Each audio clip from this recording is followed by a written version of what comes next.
ერთი ჭიქასტაუტი ჩამომისხი რა. აუ, კაი, ირაკლი რა დროს ლუდია ამ ზამთარში? ცივა.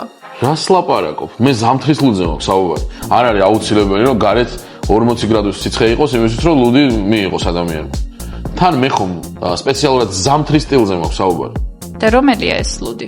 ეგ ლუდი გახლავთ სტაუტი, რომელიც ერთ-ერთი ჩემი საყვარელი ლუდის სტილია და სპეციალურია შენიც. აი ეს კონკრეტული ჩემი საყვარელია კი.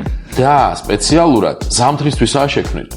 სამწუხაროდ საქართველოში მრავალი წლის განმავლობაში შეგვაჩვიეს უბრალოდ იმას, რომ ლუდი უნდა იყოს კამკამა გამჭვირვალე და ყველასთვის ხელმისაწვდომი.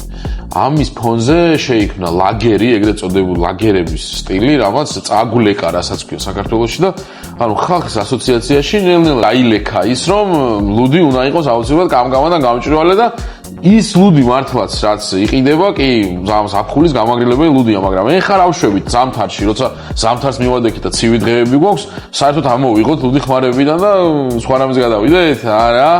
ამისთვის არსებობს ზუსტად ჩემი პატარა მეგობარი. ნუ პატარა არა, პრინციპში დიადია იგი. შენზე დიდი როა. არსებობით. არა, მე ახლა ამ კონკრეტულ ჭიქასთან მიმართებაში ვიძახი, კეთი თორე. ისე ხო, სტაუტი ძალიან ბევრის ხელით უკვე ქმნილია საქართველოში, რასაც მე მივესალმები მეგობრებო. და ეს კონკრეტული underground სტაუტი გახლავთ, რომელიც გლდანში იხარშება აგერ ჩვენთან და არის ძალიან მაგარი ხარისხის, აი, უმაგრესი სტაუტია ერთ-ერთი, რაც კი ოდესმე დამილევია რა. ასევე იმასაც ვიტყვი, რომ სტაუტი მეგობრებო არის მევა ციურ მდგომარეობაში, არ არის აუცილებელი გაყინულ ბაკალში ჩავასხათ და გაძეძგილი იყოს CO2 და ისე დავლიოთ რა თვალებიდან წრემლები მოგდიოდეს და ანუ ეგ ტიპი არ არის ეს რა.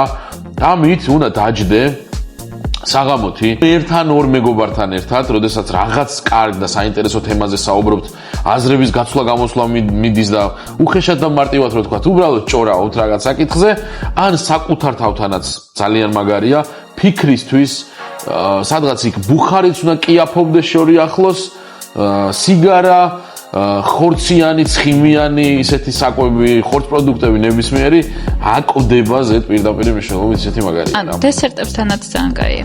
კი, ტირამისუ და სხვათა შორის რამდენიმე ჩამონათვალი აქვს, რომელიც ძალიან კარგად მიდის, როგორც კრევეწებთან და რაღაც ეგეთ სალათებთან და სალათის ფურცლებთან ერთად მისართმევი ლუდი ეს არ არის და ეს ბევრად უფრო strong-ია, რა მოგრაჯოს, ბევრად უფრო strong style-ია, ქეთო ვიდრე რაღაცა სალათებთან მისართმევი ლუდი. ჩემი უდიდესი რეკომენდაცია მას, იმიტომ რომ ანუ ძალიან სხვათა შორის თავიდან რო დალევ რა, ეგრევე გეუცნაურება, იმიტომ რომ ყავა, შოკოლადი და კარამელის ტონები და დამწვარი ალაო